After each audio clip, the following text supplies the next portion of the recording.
guys, welcome back to Baywatching!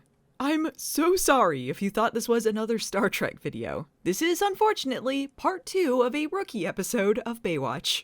Yes, even though the season premiere and this have different names, it's basically a two-parter. In fact, considering both episodes have the same director and writer, and the rookies are wearing the same bathing suits, and taking into account Mitch's midlife crisis "I wish I could go back" dialogue, which seems to tie into his plot in this episode, I wouldn't be surprised to find out they were shot as one episode and then split in two. And although the previous episode was basically the play Cats, a series of character introductions until the whole thing mercifully ended, we will still be meeting new cast members next episode. I'm sorry. Having just found out that he has poor eyesight and therefore can't be a lifeguard, Manny is reflecting upon the bad news with a boring montage.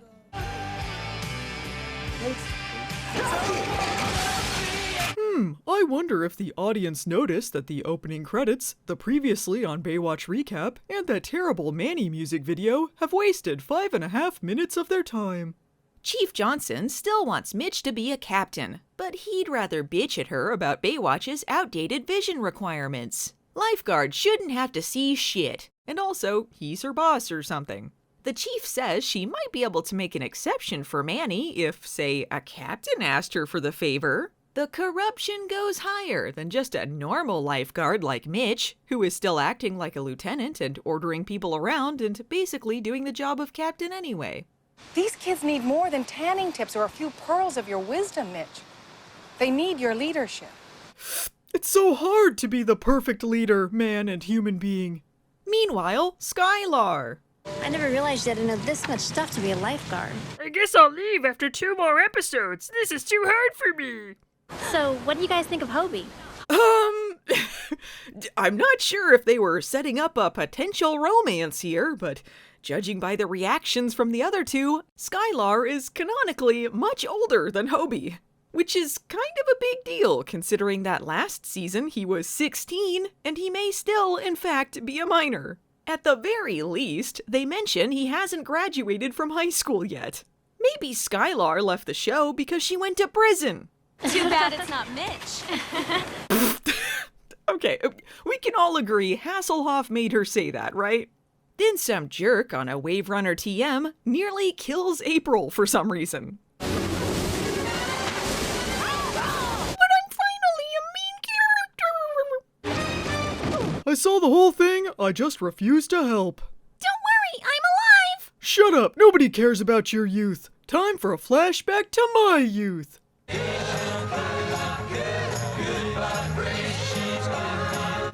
There sure were a lot of 90s era boob jobs in the 60s, and I was always listening to those damn scumbags, the Beach Boys. I'm glad they blew up on my spin-off show. Anyway, there was a point to this story, and not just so Mitch can hog all of the screen time. During his rookie summer, he fell in love with a girl named Betsy Wexler. Somewhere in the Beach Boys music video, they lose track of the fact this started as a story about Betsy and just sort of leer at other women for a while. Somehow, we're supposed to ignore the shit-ass wig young Mitch is wearing through all of this.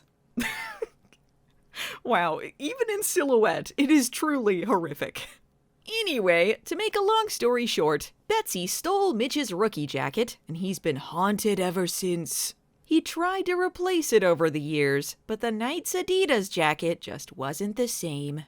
April was so bored by the story that she forgot she had a head injury. But by the next scene, it's back with a vengeance. She tries to hide it during rookie training, but devious Donna is on the case. I recognize a fellow person with brain damage when I see them. It's like a third sense of mine. Don't worry, I'm fine! But who cares about April? What about Manny's poor eyesight? Even Newman says that these strict lifeguard eyesight standards are too much. They can't afford to lose a great lifeguard like Manny, a teenager who reacts violently to the slightest provocation.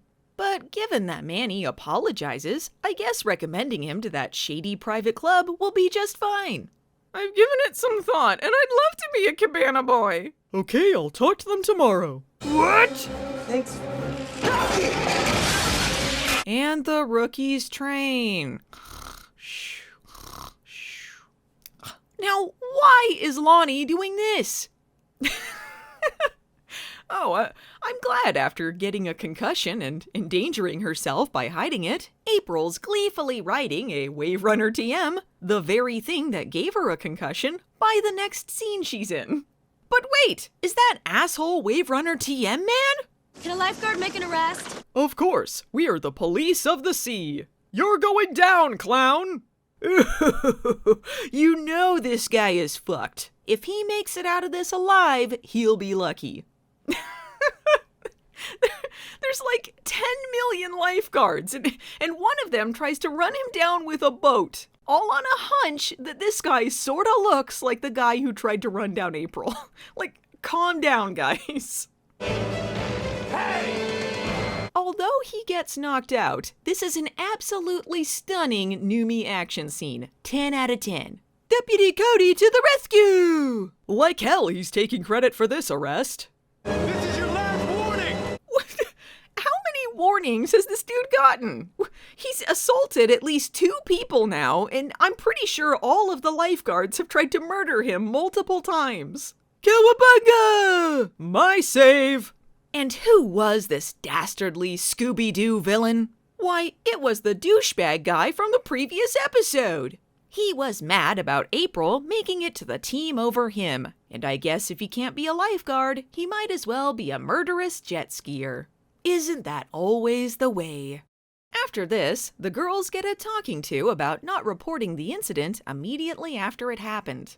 This rule doesn't apply to Caroline, of course. She's allowed to not report the incident, as long as it's a bunch of drunk guys and one of them gets killed. Wow, Mitch is one tough, normal lifeguard with no authority over them, which is why he pulled favors to get Manny hired despite his eyesight and let these 3 off with a warning. Whatever, you know who makes it to the team. This is the end of the rookie montages for this episode, thank God. Meanwhile, Mitch finds his old rookie jacket on his chair and oh, what the hell? Betsy Wexler shows up and she's like the exact age as she was in the 60s? No, come on now, come on. You look great. Tell me the secret to eternal youth, woman! I have connections in the FBI or whatever the hell Teague was involved in. I can make you disappear so fast! How do you do, fellow kids? For some reason, Mitch is under the assumption the 2 of them are going to get together, until Betsy informs him that she's married with kids. Alas, the sands of time are cruel. Despite finding all of this out, Mitch kisses her again? I will suck your youth out from within you! So, 2 things have happened now. 1, we are informed that Hobie won Rookie of the Year. As the son of main character Mitch Buchanan, it is his right. And 2, Mitch decided to become captain after all, because, I don't know, Betsy turned him down? Well, Hopester, I've done it. I finally managed to grow out my sleeves to the perfect length. That's great, Dad. Hey, do you like my new hairstyle? Nope! Next time on Baywatch. More new characters! But can either of them replace the talented and amazing Mitch Buchanan? Not likely!